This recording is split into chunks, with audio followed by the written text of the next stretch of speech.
საღამოშვიდობისა პირდაპირ ეთერში მუშაობს საზოგადოებრივი არხის საინფორმაციო სამსახური. დღეს თავარ თემებსა და მოვლენებს მოამბე წარმოგიდგენთ საღამოშვიდობის.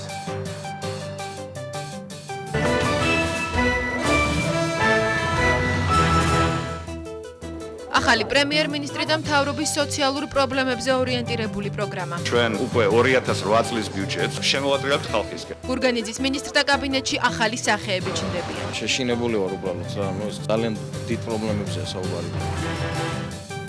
როგორ აფასებენ საკადრო ცვლილებებს საკანონმდებლო ორგანოში, პარლამენტმა ახალი მთავრობა კვირის ბოლომდე უნდა დაამტკიცოს. ლომაია რამდენადაც არ უნდა გადამალონ დღეს, შედეგი არის სახეზე. ამალე თქვენ დარწმუნდებით, რომ მისი შესაძლებლობები იქნება გამოყენებული ზედმიწევნით. ოპოზიციის საპრეზიდენტო კანდიდატები საარჩევნო კამპანიას იწყებენ. შალვა ნათელაშვილი ეროვნულ საბჭოს კოალიციას თავაზობს. ჩვენ საქართველოს უნდა გადავარჩინოთ ერთად და არც ერთ შემთხვევაში დათითოვებულებმა. ათასობით ადამიანი დასაქმების მოლოდინში, როდის ამოქმედდება ახალი საპრეზიდენტო პროგრამა. მინდა რომ ვიმუშაო, იმიტომ რომ სამი შვილი მყავს.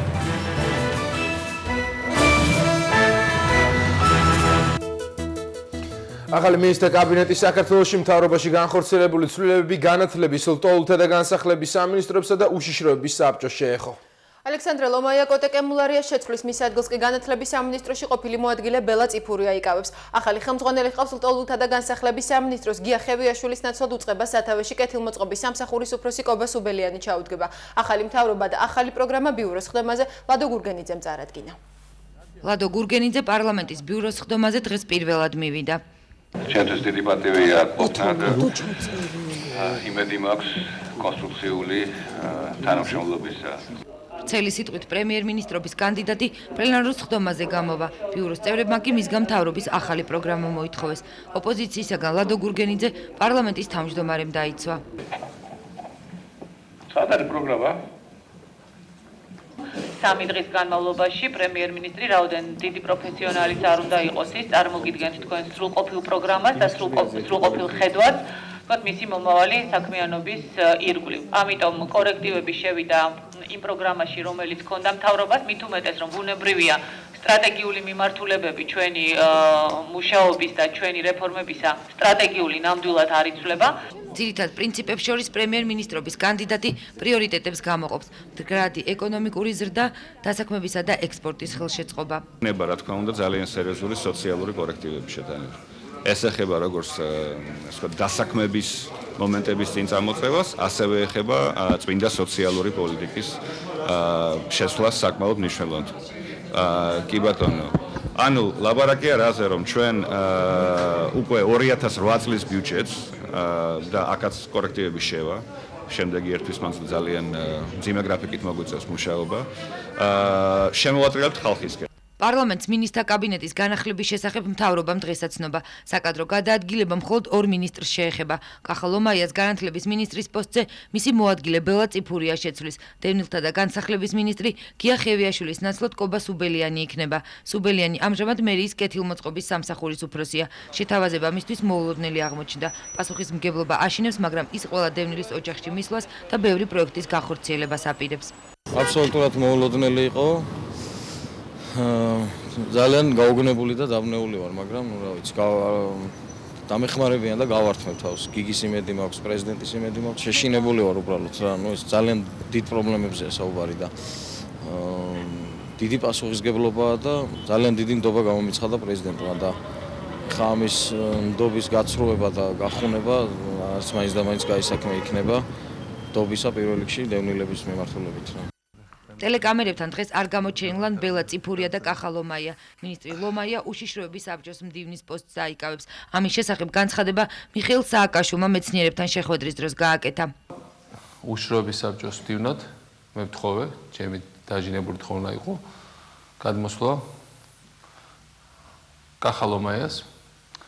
იმიტომ მე მიმაჩნია რომ იმ საფრთხეების გათვალისწინებით, რომელიც ექვეყნებს გარეთ და შიგნით, ჩვენ გვჭირდება მოაზროვნე ადამიანი, რომელსაც აქვს სწრაფი რეაგირების უნარი, საკმარისი ავტორიტეტი იმისთვის, რომ და უნარი მიიღოს გადაწყვეტილები და მომიზადოს გადაწყვეტილები. პრემიერ-მინისტრობის და მინისტრობის კანდიდატებს დღეს უკვე შეხვდა საპარლამენტო უმრავლესობა. ხვალ ფრაქციებსა და კომიტეტებში მათთან შეხვედრები გაგრძელდება. მინისტრთა ახალი კაბინეტის დამტკიცება პარასკევის სესიაზეა მოსალოდნელი. რა შეფასებები მოყვა ცვლილებებს მინისტრთა კაბინეტში პოლიტიკურ წრეებში საკადრო ცვლილებები დღეს ყველაზე აქტუალური თემაა. უმრავლესობის წევრები ამბობენ, რომ ახალ კანდიდატებს კომიტეტებში წარდგენის დროს მათგან პრობლემა არ ექნება. ოპოზიციის ნაწილი კი აცხადებს, რომ თუ ახალი პრემიერი მთავრობის ეკონომიკურ გუნდს არ შეცვლის, ის მათგან მხარდაჭერას ვერ მიიღებს. კობასუბელიანი მინისტრობის ერთადერთი კანდიდატია, რომელიც როგორც უმრავლესობისთვის, ასევე ოპოზიციის ნაწილისთვისაც მისაღებია. სუბელიანს ხარს უჭერ პირადად, მაგრამ მე მთავრობის ესე ვთქვათ, ფორმირებაში ბუნებრივია მონაწილეობას არ ვღებულობ, მაგრამ პირველად მინდა დავასრულო მისდამი პატივისცემა და ნამდვილად მგონია, რომ ის შეძლებს ტოლმისა და განსახლების მინისტრობას და შეძლებს კონტაქტი დაამყაროს ტოლვილებთან. თუმცა ეს მხოლოდ ერთი ნაწილისთვის. ცოტა ხანს ითამაშონ სახლობა. ეს ძალიან მალე დამთავრდება ეს მათთვის ასე ვთქვათ შეეული ცემყოფა. არა მაქვს არანაირი ახლა კობასუბელიანი, მგონი სახლ-დამცველია. ეს 200 მილიონი შეჭამა, კეთილ მოწყობა, ხო? ხო, მაგერგენი ჯობი ამზადებდნენ, როგორც ნათქვამია, ნივთებს, პირადი მოხმარების ნივთებს ციხის რეგულატორში. შესაძლებთა გადაადგილებით ჯამი არ იცვლება. ლეიბორისტებისთვის სახლობანას თამაში ფასადური ცვლილება და საარჩევნო ტრუკია ახალი მემარჯვენეებისთვის. ფრაქცია მინისტრთა კაბინეტის განხილვაში მონაწილე. ჩვენ ამ რეპორტაჟოდან მოგვიანებით შემოგთავაზებთ, ახლა კი პირდაპირ ეთერში ვხვდებით სახელმწიფო კანცელარიას, სადაც პრეზიდენტი პრემიერ-მინისტრობის კანდიდატს ხდება. შემოგვინებაზე და ექსპორტის ხელშეწყობას. სამუშაო ადგილების შექმნა ეს არის ჩვენი პრიორიტეტი, იმიტომ რომ ყველა შრომის უნარიან მოქალაქეს უნდა კონდეს შანსი იმისა, მიუხედავად ასაკისა, რომ დასაქმდეს და ღირსეული ცხოვრებით იცხოვროს. გარდა ამისა, რა თქმა უნდა, ჩვენ ყველა სოციალურად დაუცველ ჯგუფს უნდა გაუწევოთ დახმარების ხელი ამ ეტაპზე. ამისთვის ხდება მოძიება ბიუჯეტში თანხების, აი მაგალითად პენსიონერების შემთხვევაში ჩვენ შევძლებთ იმას, რომ უკვე 1 დეკემბრიდანვე მინიმალური პენსია გავხავთ 45 ლარი, რაც საკმაოდ კაფეოს და ხოლო შემდეგი წლის მანძილზე მინიმალური პენსია 76 ლარამდე გავორმაგდება შემდეგი წლის განმავლობაში. და აი ეს ცვლილება მოიცავს 880,000-ზე მეტ პენსიონერს და დამატებით ბიუჯეტში მოძიებული იქნება 250 მილიონ ლარამდე მხოლოდ აი ამ პროგრამისათვის. გარდა ამისა, რა თქმა უნდა, აქ არის პროგრამა მიმართული მასწავლებლებზე, რომელთაც ხელზე საშუალოდ 40 ლარზე მეტი ხელფასი გამოუვათ. გარდა ამისა, დაურიგდებათ დამატებით, რა თქმა უნდა. ჩვენ აქ მასწავლებლებზე კარგად უნდა ვნახოთ, რომ ეხლა სხვადასხვა ადგილებს სხვადასხვანაირად ძვირია ცხოვრება. თბილისში მაგალითად ბევრად უფრო ძვირია, ვიდრე თუ ეხლა სოფლის მასწავლებელია, რომელსაც ასევე საკალმე და მონაკვეთი აქვს, იმას ფიზიკურად შიმშილის პრობლემა შეიძლება არ ქონდეს, თუმცა გაჭირვების პრობლემა ყველგან აქვს მასწავლებლებს. ამიტომ ზუსტი გრადაცია უნდა გავაკეთოთ, ეს ფორმალურად კი არ უნდა მოვუდგეთ, ხა ჩვენ ძალიან ფორმალური ტექსტებით ლაპარაკობთ, რომ აი ვაუჩერი იქნება ამდენი თანხა. ჩვენ უნდა ველაპარაკოთ ადამიანურ ენით. ის კი არა რომ შენი ვაუჩერი არის ამდენი თანხა, შენი რა ქვია შენ ზიხარ ამ კატეგორიაში და ამ ციკლში და რაღაცაში. პირდაპირ ნაუთხრო, შენ ხელფასი მინიმალური ხელზე იქნება ამდენი. აი აქ რო ცხოვრობ და უფრო ძვირია ყველაფერი სიტყვას კვების პროდუქტები, აქ იქნება ამდენი. ესე უნდა მივუდგეთ ძალიან ინდივიდუალურად. ამან არის ჩვენ ჩავატარებთ და ალბათ ინდექსაციასაც გავაკეთებთ შესაძლოა. ინდექსაცია არის აუცილებელი. საერთოდ ეხლა ჩვენი ამოცანა არის პირველ რიგში ძალიან კიუნეული და მნიშვნელოვანი რეფორმები გაატარა მთავრობამ ბოლო 4 წლის განმავლობაში. სტრუქტურული მნიშვნელოვანი რეფორმები. ახლა ამოცანა რომ მაშინ ხალხს იმით კი არ ველაპარაკოთ, რომ ჩვენ აი ამდენი პროცენტი ვიზდებით და ვიზდებით მაღალი პროცენტი, ამდენი ინვესტიცია შემოდის, ამა და ამ ადგილზე ვართ რომელიმე მსოფლიო ბანკის რეიტინგში, რაც არის ძალიან მნიშვნელოვანი. მნიშვნელოვანი იმისთვის, რომ ფული შემოდიოდეს ქვეყანაში და განვითარება ხდებოდეს. მაგრამ ჩვენ უნდა გადავუთარგმნოთ ეს ადამიანურ ქართულ ენაზე.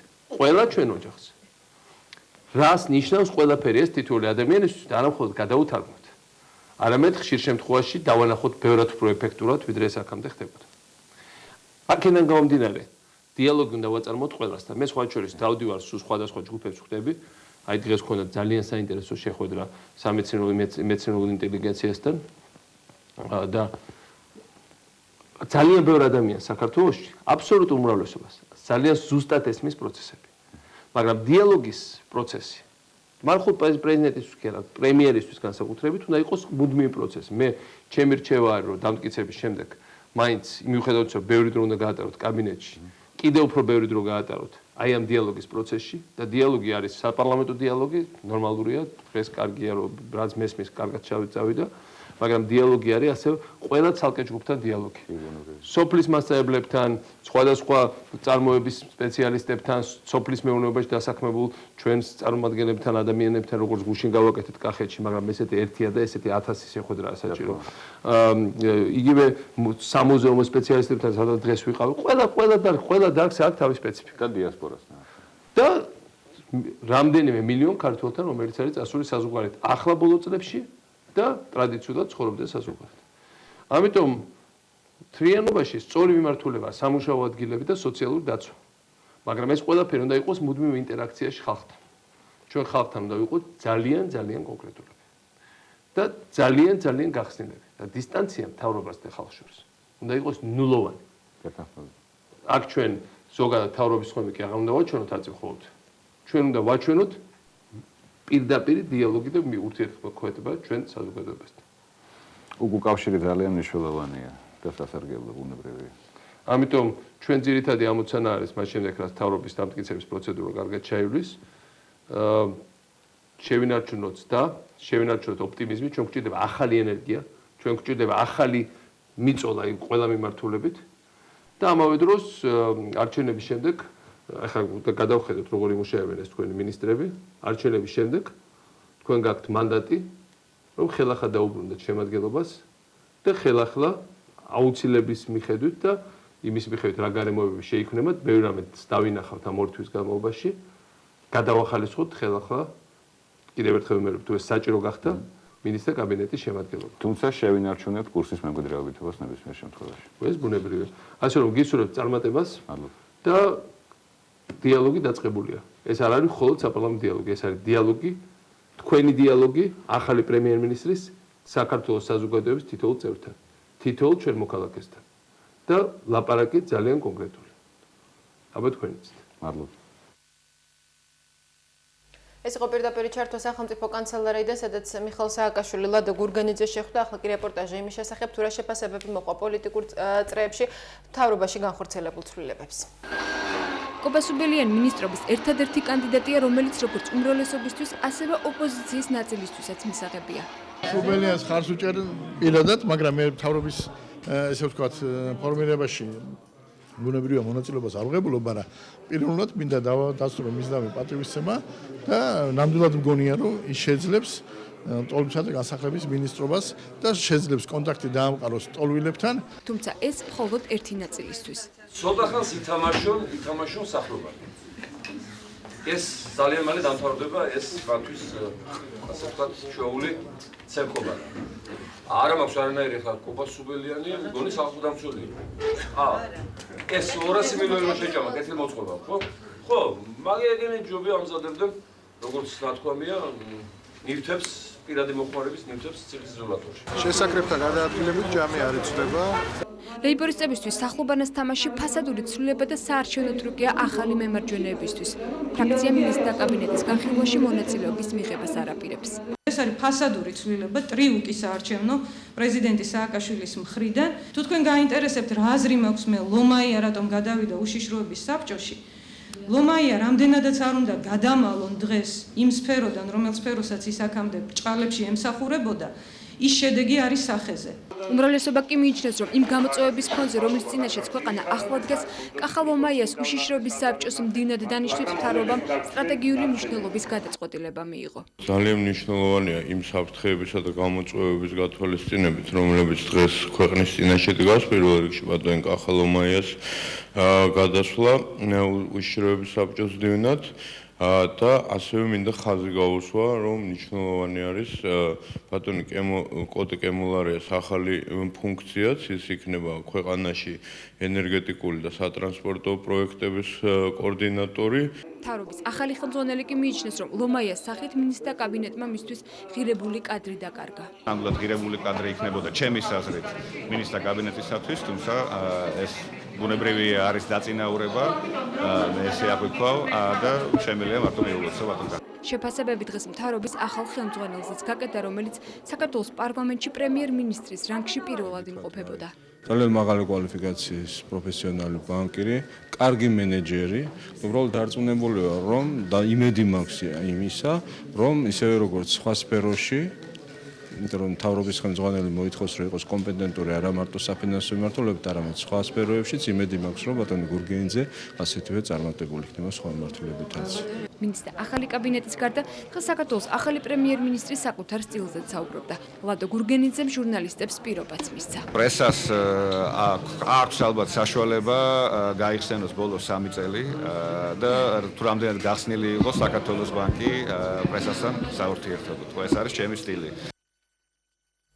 ერთიანი ეროვნული გამოცდები, აკრედიტაციები უმაღლესი სასწავლებლებისთვის, ლიცენზიები სკოლებისთვის და რეფორმა უნივერსიტეტში. ერთ-ერთი ყველაზე წარმატებული მინისტრთა კაბინეტიდან უშიშროების საბჭოში ინაცვლებს. განათლების მინისტრს ოპონენტები პრემიერ-მინისტრის სავარძელს უწინასწარმეტყველებდნენ, თუმცა ამჯერად ალექსანდრე ლომაია კოტე კემულარიას თვლის. განათლების მინისტრის პორტფელი კახა ლომაიას ვარდების რევოლუციის შემდეგ 2004 წელს ჩააბარეს. 3 წლის განმავლობაში ლომაიას მუშაობას ქვეყნის პირველი პირი ყოველთვის მაღალ შეფასებას აძლევდა. პირველი ეროვნული გამოცდები სწორედ მის სახელს უკავშირდება. პროფესორ მასწავლებელთა კონკურსი, აკრედიტაციები უმაღლესი სასწავლებლებისთვის და ლიცენზიები სკოლებისთვის. არააკრედიტებული სასწავლებლების დახურვის და უნივერსიტეტის რეფორმის გამო მაშინ კახა ლომაიას ოპონენტები მკაცრად აკრიტიკებდნენ. სკოლის დირექტორების და სამეურვეო საბჭოს არჩევა ეს იმ რეფორმების ნაწილია, რაც ბოლო 3 წლის განმავლობაში ლომაიას მინისტრობის დროს განათლების სისტემაში განხორციელდა. ყველა აბიტურიენტს ექნება შესაძლებლობა აპელაციის პროცედურის დაწყებამდე ნახოს საკუთარი ნაშრომის ასლი. მეორე არის ის, რომ გამოცდები წელს და პროფესორად უმაღლესი განათლება წელს გახდება კიდევ უფრო ხელმისაწვდომი. მინისტრთა კაბინეტიდან ლომაია პირველი იყო, ვინც კოდორის ცნობილი მოვლენების დროს სპეცოპერაციის დაწყების შესახებ განცხადება გააკეთა. განათლების და მეცნიერების მინისტრი პოლიტიკურად მნიშვნელოვან განცხადებებს ყოველთვის აკეთებდა. აფხაზეთის ავტონომიური რესპუბლიკის მთავრობა ბრუნდება აფხაზეთში. ეს არის ისტორიული მნიშვნელობის ნაბიჯი. მოიაზრებოდა პრეზიდენტის უახლოესი გარემოცვის წევრად, ქვეყნის პირველ პირს ხშირად ახლდა მნიშვნელოვან ვიზიტებში. მისი ოპონენტები ლომაიას პრემიერ-მინისტრის პოსტსაც უწინასწარმეტყველებდნენ. განათლებით ინჟინერ ჰიდრომშენებელ საკანდიდატო დისერტაცია მოსკოვში აქვს დაცული. მინისტრობამდე ფონდ ევრაზიის წარმომადგენელი და სოროსის ფონდის აღმასრულებელი დირექტორი იყო. მინისტრობის 3 წლის შემდეგ კახა ლომაია პორტფელს საკუთარ მოადგილეს გადააბარებს. თავად კი უშიშროების მდივნის პოსტს დაიკავებს. რიგარეშე საპრეზიდენტო არჩევნებში მონაწილეობის სურვილი უკვე 10-მდე ადამიანმა გამოთქვა. ოპოზიცია საერთო კანდიდატზე ვერ თანხმდება. დღიანი გაუჩინარების შემდეგ დღეს საგანგებო ბრიფინგს მართავს შალვა ნათელაშვილი. ლეიბორისტული პარტიის ლიდერი აცხადებს, რომ პრეზიდენტის პოსტს საკუთარი თავის გარდა ვერავის ანდობს. ეროვნული საბჭო კი დღეიდან არაოფიციალურ საარჩევნო კამპანიას იწყებს და მანიფესტაციის ნებართვისთვის მერიას მიმართავს. ყობა დავითაშვილმა ოჯახთან ერთად ელიავას ბაზრობაზე დღეს ლევან გაჩიჩილაძის მხარდამჭერი ბუკლეტები დაარიგა. ეროვნული საბჭოს წევრები მოვაჭრეებს სალარო აპარატების გაუქმებას ულოცავდნენ და დასაქმებას პირდებოდნენ. ყველაფერი იქნება მაღალ პროფესიულ დონეზე. როგორ ვასაქმებთ ხალხს, როგორ ვცვლით კონსტიტუციას, როგორ მივიღებთ ქვეყანაში თავისუფალ სასამართლოს და თავისუფალებას დაუბრუნებთ თითოეულ ქართველს და საქართველოს მოქალაქეს. მაშინ როცა ეროვნული საბჭოს წევრები ასეთ დაპირებებს იძლევიან, შალვა ნათელაშვილი აცხადებს, რომ პრეზიდენტის პოსტს საკუთარი თავის გარდა ვერავის ანდობს. ნათელაშვილი პრეზიდენტ სააკაშვილს დებატებში იწვევს. ლეიბორისტული პარტია ეროვნულ საბჭოს მას შემდეგ გაემიჯდა, რაც ნათელაშვილის პრეზიდენტობის კანდიდატად დასახელებაზე უარი მიიღო. მე მინდა დავადასტურო ლეიბორისტული პარტიის პოლიტიკური კომიტეტის გადაწყვეტილება ერის და ბერის წინაშე განვაცხადო თანხმობა, რომ კენჭს ვიყრი საქართველოს პრეზიდენტის პოსტზე პოლიტიკური კომიტეტის გადაწყვეტილებამდე ჩვენმა წარმომადგენლებმა ოპოზიციურ საბჭოში ორჯერ დააყენეს ჩემი კანდიდატურა, მაგრამ მან ვერ მიიღო ხარდაჭერა. ის ხდომა, რომელიც გაიმართა, იმ ხდომაზე არ ყოფილან ლეიბორისტების წარმოადგენლები. მე ვაყენებდი პირადად და მე ვხსნიდი ჩემს კანდიდატურას მის სასარგებლოდ, მაგრამ მისი პარტიის წარმოადგენლები არ მობრძანდნენ იმ ხდომაზე. ეროვნულ საბჭოს პირველი გია მაისაშვილი გაემიჯდა. მომავლის პარტიის ლიდერი პირველი იყო, ვინც საკუთარი თავი პრეზიდენტობის კანდიდატად დაასახელა. მისი მხარდამჭერები უკვე ბუკლეტებს არიგებენ. აქ არის ლაპარაკი არა ბატონ გიორგი მაისაშვილზე და მის გამარჯვებაზე, არამედ ლაპარაკი არის საქართველოს გამარჯვებაზე, ლაპარაკი არის თითოეული ადამიანის გამარჯვებაზე. კიდევ ერთი პრეზიდენტობის კანდიდატი დავით გამყრელიძე წინასაარჩევნო კამპანიის დაწყებას მხოლოდ მას შემდეგ აპირებს, რაც არჩევნები ოფიციალურად დაინიშნება. საკუთარი კანდიდატურის ერთის სასარგებლოდ მოხსნას გამორიცხავენ ახალი მემარჯვენეების ლიდერიც გიამა ისაშვილიც და შალვა ნათელაშვილიც, თუმცა ეროვნული საბჭოს წევრებს ამის იმედი ჯერ კიდევ აქვთ. ფიქრობთ, რომ დიალოგი ჩვენ ამ კანდიდატებს შორის დასრულდება იმით, რომ საქართველოს არსებულ პრეზიდენტს დაუპირისპირებს ერთ კანდიდატს. საპარლამენტო უმრავლესობა აცხადებს, რომ ოპოზიციას გამარჯვების მცირე შანსი აქვს იმ შემთხვევაშიც კი, თუ გაერთიანებას მოახერხებს. რადგან გაერთიანდებიან, არ გაერთიანდებიან, ეს მათ პოლიტიკურ სოფხედელობაზე არის დამოკიდებული. ჩვენ გვყავს თუნებრივად ჩვენი კანდიდატი და სრულად დარწმუნებული ვართ, რომ ის წარმატებებს საკმაოდ დიდი წარმატებით გაიმარჯვებს მომავალ sapრეზიდენტო არჩევნებში. ოპოზიციურმა ეროვნულმა საბჭომ მედია საამოქმედო გეგმა გააცნო 25 ნოემბერს ისინი ხალხმრავალ მანიფესტაციას გეგმავენ რიყიდან პარლამენტის შენობამდე.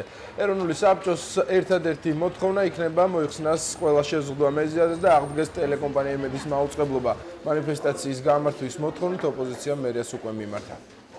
25 ნოემბერს 14 საათზე ძალადობის წინააღმდეგ საერთაშორისო დღეს თბილისში გაიმართება ხალხმრავალი მანიფესტაცია, რომელიც დაიწყება 2 საათზე რიყეზე, გამოვივლით ბარათაშვილის ხიდით თავისუფლების მოედანს და დასრულდება პარლამენტის წინ.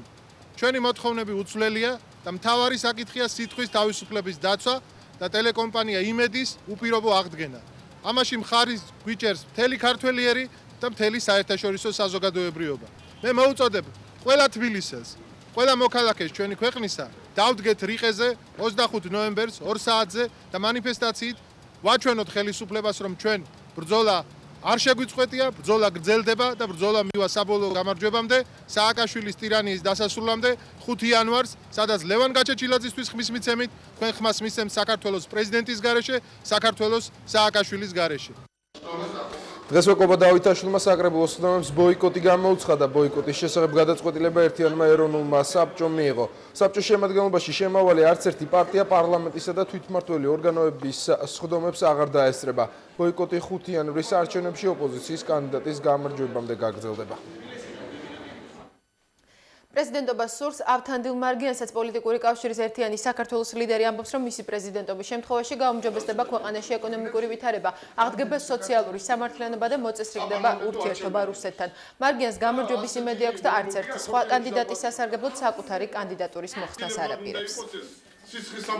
აფხაზ და ოსმებთან ერთად ერთიანი საქართველოში თანაცხოვრების აღდგენას. ეს მოკლედ გეუბნები. მეორე, სოციალური სამართლიანობის აღდგენა. ეს ხელფასები, პენსიები, ეს ყველაფერი. მესამე ეკონომიკის გაღვიძებას, გაცოცხლებას და მას მიანაბრეების თანხების დაბრუნება პირდან და მესამე იქნება რუსეთთან დაუყოვნებლივ კეთილმეზობლური და ძმური ურთიერთობის აღდგენა. რუსეთთან ურთიერთობაზე საუბრობს პრეზიდენტობის კიდევ ერთი მსურველი ბადრი პატრაკაცშვილი საკუთარ მიმართვას რუსულ ტელეარხზე აკეთებს. პატრაკაცშვილი მეც გამოთქვამს, რომ საპრეზიდენტო არჩევნებში მონაწილეობას დაუბრკოლებლად შეძლებს და გამარჯვებასაც მოახერხებს. ბადრი პატარკაციშვილი ამ მრჩეველთან ურთიერთობის ფორმას ცვლის. თუ აქამდე თავის ხედვას საქართველოს მოსახლეობას წერილობით აცნობდა, ამჯერად უკვე რუსული ტელევიზიების საშუალებით ესაუბრება. ბოლო 1 კვირის მანძილზე ტელეკომპანია RTV-ის ეთერში პრეზიდენტობის მსურველი ბიზნესმენი უკვე მეორედ გამოჩნდა. გუშინ მან თავის საგარეო პოლიტიკურ კურსზე ისაუბრა. მე კატეგორიულად წინააღმდეგი ვარ ურთიერთობის იმ ფორმის, რომელიც ჩამოყალიბდა მას შემდეგ, რაც ჩვენი ხალხი უბრალოდ წააჩხუბეს ერთმანეთთან. არ შეიძლება პიროვნებების შეურაცხყოფა. ყველაფერში მოსკოვის ხელის დანახვა. ისე და დაძაბული ურთიერთობის კიდევ უფრო დაძაბვა. ამიტომ ხელისუფლებაში მოსვლისას ყველაფერს გავაკეთებ იმისთვის, რომ ურთიერთობების დარეგულირება მოვახერხო. სიყვარულის და არა სიძულვილის გზით. მოსკოვში პატარკაციშვილთან თანამშრომლობისთვის უკვე მზად არიან. დუმის დეპუტატები ამბობენ, რომ რუსეთის გენპროკურატურის მიერ ძებნილ ბიზნესმენთან საჭიროების შემთხვევაში საერთო ენის გამონახვა შეიძლება. ჩვენ მივესალმებით ნებისმიერს, ვინც რუსეთსა და საქართველოს შორის კეთილმეზობლურ ურთიერთობას აღადგენს. ეს იქნება პატარკაციშვილი თუ სხვა ვინმე. უნდა შეწყდეს ის პოლიტიკური ისტორია, რაც ქართველი პოლიტიკოსებისგან რუსეთის მიმართ მოდის. იულია ტიმოშენკოც იძებნებოდა რუსეთის გენპროკურატურის მიერ, მაგრამ ამას ხელი არ შეუძლია პრემიერ-მინისტრის რანგში რუსეთის პრეზიდენტი შეხვედროდა. ბადრი პატარკაციშვილსაც პრეზიდენტად არჩევის შემთხვევაში დიპლომატიური იმუნიტეტი დაიცავს და მასთან პოლიტიკური თანამშრომლობა შესაძლებელი იქნება. პატარკაციშვილის განცხადების იმ ნაწილში, სადაც ის რუსეთთან ურთიერთობაზე საუბრობს, ქართველი დეპუტატებისთვის ახალი არაფერი ყოფილა. არკადი პატარკაციშვილი ნელ-ნელა თავის მიზნებს უფრო და უფრო ცხადყოფს, ამიტომ მე ვფიქრობ, შესაბამისად, რაც მე ეს განცხადებას გავაკეთებს, მით უფრო გარკვეული იქნება ქართული საზოგადოება დაამორჩეველი იმაში, თუ რა ძალას წარმოადგენს ამ შემთხვევაში ბატონი არკადი. ბადრი პატრიკაშვილი მაგაზე მუშაობს 5 წელიწადია, 6 წელიწადია რა მნიშვნელობა აქვს. მუშაობს როგორც შეუძლია, რაც შეუძლია და საიდანაც შეუძლია. ასე რომ ეგ რასაკვირველია ის გაუმჯობესებს რუსეთთან და გაუარესებს დასავლეთთან, ეს არის მისი ამოცანა. რუსეთთან ურთიერთობის გაუმჯობესებას პატარკაციშვილი გაპრეზიდენტების შემთხვევაში გვირდება, თუმცა მისი არჩევნებში მონაწილეობის საკითხი ჯერ ბოლომდე გარკვეული არ არის. ეროვნული საბჭოს წევრები არ გამორიცხავენ, რომ ბიზნესმენმა შესაძლოა თავის კანდიდატურა ლევან გაჩეჩილაძის სასარგებლოდ მოხსნას. უმრავლესობის ერთი ნაწილი კი მიიჩნევს, რომ მოვლენები შეიძლება სრულიად საპირისპიროდ განვითარდეს.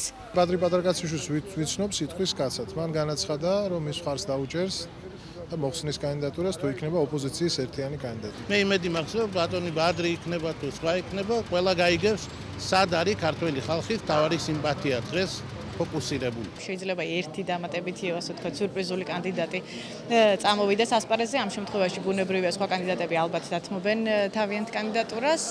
ჯერჯერობით პატარკაციშვილი მხოლოდ პრეზიდენტობის ერთ-ერთ მსურველად რჩება, რომელიც ოფიციალურად ისევე როგორც სხვა პრეტენდენტები ნოემბრის ბოლოს უნდა დარეგისტრირდეს.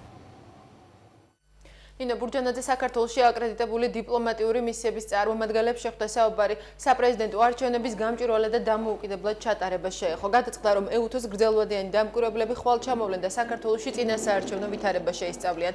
დამკვირვებლებს გზავნის საქართველოში შეერთებული შტატებიც. დიპლომატიური კორპუსის წარმომადგენლები მიიჩნევენ, რომ დემოკრატიული არჩევნების აუცილებელი წინაპირობა მთავრობასა და ოპოზიციის წარმომადგენლებს შორის დიალოგის გაგრძელებაა. უნდა ყველა მთავრობამ, ოპოზიციამ, მშვიდობიანი, დემოკრატიული, კანონიერი გზით იმოქმედონ. ამ სიტუაციაში თითოეულ ჩვენგანს პასუხისმგებლობა აქვს. ვფიქრობ, ეს ძალიან კარგი შეხვედრა იყო. პარლამენტის თავმჯდომარე გვესაუბრა ელჩებს მიმდინარე მოვლენების შესახებ და სამომავლო გეგმებზე. ურთიერთთანამშრომლობაზე არჩევნების სამართლიანი და დემოკრატიული გზით ჩატარებისათვის, საქართველოში მშვიდობისა და ეკონომიკური სიტუაციის გაუმჯობესებისათვის. ხვალ უკვე გამოიგზავნება მისია. ისინი შეხვდებიან როგორც ხელისუფლებას, ასევე ოპოზიციას, შესაბამის ორგანიზაციებსა და პირებს. შეისწავლიან სიტუაციას, ხოლო მას შემდეგ, რაც თარიღი იქნება დაკონკრეტებული, რა თქმა უნდა მოხდება საერთაშორისო დაკვირვებაც.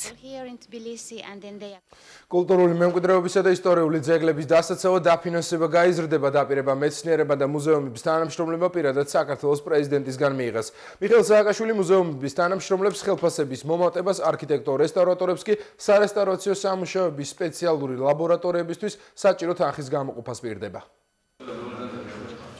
კულტურული მემკვიდრეობის და ძეგლთა დაცვის სფეროს დაფინანსება მომავალ წელს 3 ჯერ გაიზრდება.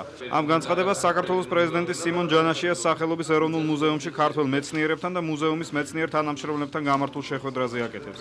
საათნახევრიან შეხვედრაზე პრეზიდენტი ქართული კულტურული მემკვიდრეობის შენარჩუნების აუცილებლობაზე საუბრობს. პრეზიდენტის თქმით, ბოლო 3 წლის განმავლობაში საქართველოში რესტავრირებულია 300-ზე მეტი ძეგლი და ეს პროცესი მომავალშიც გაგრძელდება. მეცნიერები ჩვენ გვყავს და გვყავს ძალიან მაღალი კლასის მეცნიერები. და ეს ყველა მიცის, ვინც ყველა თავის სფეროში. და ეხლა მნიშვნელოვანია, რომ ამ მაღალი კლასის მეცნიერებმა გაზარდონ კიდე ახალი კადრები. მნიშვნელოვანია, რომ მოდიოდეს ახალგაზრდობა და არა იმიტომ, რომ მეტი ვერსად ვერაფერი ვერ შევა. პირიქით ეს უნდა გავაქციოთ პრესტიჟულად. მიხეილ სააკაშვილი განსაკუთრებულ ყურადღებას ამახვილებს მუზეუმების თანამშრომელთა ხელფასებზე. თბილისის ხელოვნების მუზეუმში მინიმალური ხელფასი 400 ლარს შეადგენს. თუმცა რეგიონებში ეს თანხა გაცილებით მცირეა. პრეზიდენტი სასტრაფო რეაგირებას ითხოვს. ჩვენ არ სადავნო ბატონო ხოდა ეს არის იქ რამდენია ხელფასები? იქ არის 100 ლარამდე ხელფასი. ეს არის კატასტროფა. ეს ნიშნავს, რომ იქ ადამიანებს შენ პრაქტიკულად შიმშილისკენ უბიძგებ. როგორი წარმოიდგინეთ, რომ მიდის ადამიანი, მიდის როგორც ზეიმზე მუზეუმში და ხვდება ადამიანი, რომელსაც შეა უბრალოდ. იქ დაუყოვნები უახლოეს პერიოდში უნდა გავასამაგოთ ხელფასები. ეს ძალიან მნიშვნელოვანია და ეს არის ცალკე დავალება ამას გუნდენდეს ვეთქვი. ეს წარმოუდგენელია, ჩვენ არ შეიძლება სრულყავდეს ესეთი რა ვქო, მოხალისეები რა, ენთუზიაზმი და მოხალისეობით შეიძლება გაკაჩოთ ცოტა ხანი და თერი ცხოვრება ესე ვერ იქნება. კულტურის მეცნიერ მუშაკებს ამ სფეროსთან დაკავშირებით სახელმწიფოს მომავალი გეგმები აინტერესებდათ. პრეზიდენტის თქმით, შედგება ახალი პროგრამები, რომლებიც არა მარტო მუზეუმების აღდგენას შეეხება, არამედ საზოგადოებისთვის სამუზეუმო სფეროს ხელმისაწვდომს გახდის. ბოლო 3 წელიწადში უფრო მეტი საქმე გაკეთდა მუზეუმში, ვიდრე ბოლო წინა 20 წლის განმავლობაში. არასოდეს საბჭოთა პერიოდშიც კი ამოდენა სამუშაოები მუზეუმებში საერთოდ არ ყოფილა. არა მარტო საქართველოში, მთელ საბჭოთა კავშირში ესე იყო. მარტო ლენინის მუზეუმები შენდებოდა, სხვა არაფერი. აი ამ ხნის განმავლობაში, სანამ კაპიკი არ იყო საერთოდ ამ სფეროში, ძალიან ბევრმა დისკვალიფიკაცია განიცადა. ბუნებრივია და ეხლა ვეღარ აუდივართ უბრალოდ სამუშაო. სამუშაო ძალიან ბევრია, დაფინანსება დიდია და აი გვიწევს ძალიან ესე ენერგიულად მუშაობა. დღევანდელ შეხვედრას კლუბ ტაძრის ახალგაზრდებიც ესწრებოდნენ, რომლებიც დასავლეთ და აღმოსავლეთ საქართველოში ხუროთმოძღვრული ძეგლების რესტავრაციაში მონაწილეობდნენ. მიხეილ სააკაშვილის თქმით, ახლო მომავალში სარესტავრაციო სამუშაოები აფხაზეთშიც იქნება ჩასატარებელი, სადაც ბევრი ქართული ხუროთმოძღვრული ძეგლი არსებობს. რაც შეეხება არქეოლოგიას, რესტავრაციას, იქ ჩვენ ფაქტურად პროფესიონალები არა ვართ, მაგრამ ამ სამუშაოებს ვაწარმოებთ სამხატვრო აკადემიაში. სამხატვრო რომელ ფაკულტეტზე? გარემოს დიზაინზე. და რამ გადაგაწყვეტიათ ამ ტაძარში შესვლა? ტაძარში პირველ რიგში ჩემი სამშობლოს სიყვარულმა. მიხეილ სააკაშვილის პირდაპირ მითითებით სარესტავრაციო სამუშაოების სპეციალური ლაბორატორიისთვის საჭირო თანხა გამოიყოფა. ქიმიური ლაბორატორიისთვის 30,000 ევროს გამოყოფის გადაწყვეტილება პრეზიდენტმა პირდაპირ შეხვედრაზე მიიღო. ქიმიური ლაბორატორია არის აუცილებელი. დაახლოებით 30,000. ნუ ამაზე ლაპარაკიც არ არის, ხვალდილას გამოგიყოფა. ხვალდილას გამოგიყოფა. არ არის პრობლემა. კულტურის ძეგლებისადმი ყურადღება, ნუ ცხადია რომ მიიღოს ესეთი მასშტაბი, მთლიანად მოიცვას მთელი ქართული კულტურის ფენომენის შენარჩუნება და გავრცელება, საკმაოდ ბევრი სამუშაოა სასატარებელი. რესტავრატორებთან და მეცნიერ მუშაკებთან შეხვედრის დასრულების შემდეგ საქართველოს პრეზიდენტს საჩუქრად წიგნი გადასცეს საქართველოს მეფის დავით აღმაშენებლის ცხოვრების შესახებ. საქალაქო სასამართლო მირაკლი ქურაშვილის განცხადების საფუძველზე მისი აღიარებითი ჩვენების ვიდეო ჩანაწერი როგორც მტკიცებულება გააუქმა. ეს შუამდგომლობა სასამართლოში დღეს მისმა ადვოკატმა დააყენა, რადგან თავდაცვის ყოფილი მინისტრი აღიარებით ჩვენებას უარყოფს. თოსო ბესელიამ დობი ჯგუფის წევრების დაკითხვა და იმ დოკუმენტაციის გამოთხოვა მოითხოვა, რის საფუძველზეც ქურაშვილს გულგრილობის ბრალდება აქვს დაყენებული. დობის ჯგუფთან დაცვის მხარეს შესყიდვების სამსახურის საქმიანობაზე ჰქონდა კითხვები. მოსამართლემ ადვოკატის შუამდგომლობა არ დააყენა. სასამართლო პროცესს დაესწრო დიმიტრი ქიტოშვილი, თუმცა მას ჟურნალისტებთან კომენტარი არ გაუკეთებია.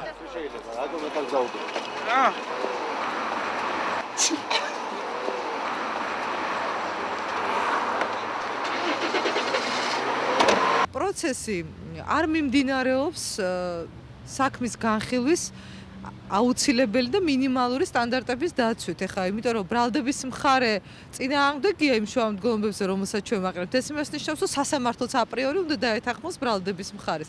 ეს არის იმის მადასტურებელი, რომ ამ სისხლის სამართლის საქმე სარჩულად უდევს სამწუხაროდ პოლიტიკური მოტივაცია. სასამართლოს გადაწყვეტილება არის სრულიად საფუძვლიანი და სამართლიანი იმ გარემოების გამო, რომ დაცვის მხარემ ადვოკატმა ეკა ბესელიამ ვერ დაასაბუთა თუ რა გარემოების დასადგენაც სჭირდებოდა კონკრეტული მტკიცებულების გამოთხოვა თავდაცვის სამინისტროდან, ასევე ვერ იქნა კანონების მოსთხოვნების შესაბამისად წარმოდგენილი ის შუამდგომლობა, რომელიც შეეხებოდა მოწმეების დაკითხვას.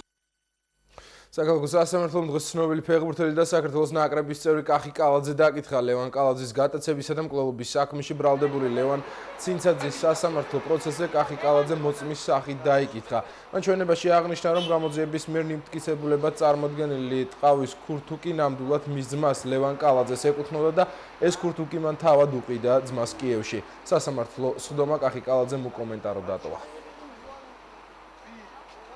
მოდულის შენობაში დღეს კოკო გამსახურდია მოწმის სტატუსით დაკითხეს. კონტრდაზვერვის დეპარტამენტმა შინაგან საქმეთა სამინისტროს მიერ გავრცელებული ვიდეო ჩანაწერის თაობაზე დაიბარა, რომელშიც ის და მისი ძმა ცოტნე გამსახურდია კოლხურ კოშკში რუსეთის დაზვერვის ერთ-ერთ თანამშრომელს შეხვდნენ. სამართალდამცავებს კითხვები სწორედ ამ შეხვედრასთან დაკავშირებით ჰქონდათ. ამავე საქმესთან დაკავშირებით კონტრდაზვერვის დეპარტამენტმა მოწმის სახით უკვე დაკითხა ის პირებით, რომლებიც ვიდეო მასალაში ფიგურირებდნენ.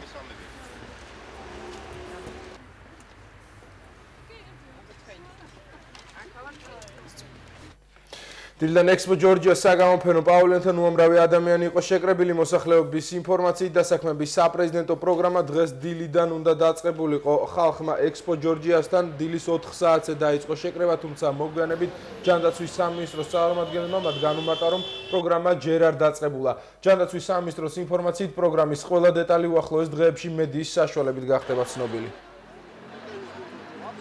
ტელევიზიაში, რადიოში გამოაცხადეს, რომ დასახვე უნდა ყოფილიყო ორშაბათს. რამოდენიმეჯერ იყო გამოცხადებული და ხალხი მოვიდა და გსურთ პროგრამაში მონაწილეობა. შემიყურით მოვისმინე რომ იყო გამოცხადებული. ინფორმაცია რომ დღეს იწყებოდა დასაქმება არსად არ ყოფილა და მით უმეტეს რომ ამ ტერიტორიაზე იქნება დასაქმება, ეს არ შეესაბამება სინამდვილეს, საერთოდ როგორც ვიცი ამ ტერიტორიის გამოყენება არ იგეგმება. სასმელი წყლის პრობლემას სასჯელახსრულების დეპარტამენტის რუსთავის დაწესებულებებში წლების მანძილზე მსჯავრდებულთა ოჯახის წევრების მთავარი საზრუნავი საპყრობილეში სასმელი წყლის შეგზავნა იყო.